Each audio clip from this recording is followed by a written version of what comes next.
Hi guys! Ito po, good morning. Ito po ang aking fried egg and boiled broccoli.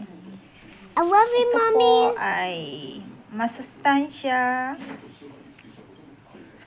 na pagkain sa umaga upang ikaw ay masigla, hindi magkasakit. Yan. Siyempre, kaunti, normal lang dapat ang kinakain natin. Ayan.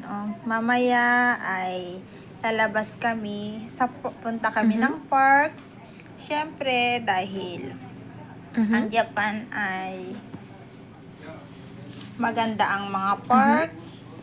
Magdadala kami ng onigiri. Yan, para save money. Yan, para peaceful ang life. Diba?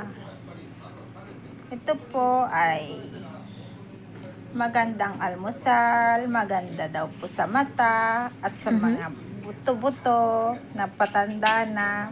Ayan, kumain po tayo ng masustansya, prutas. Yung mga mura lang po ha.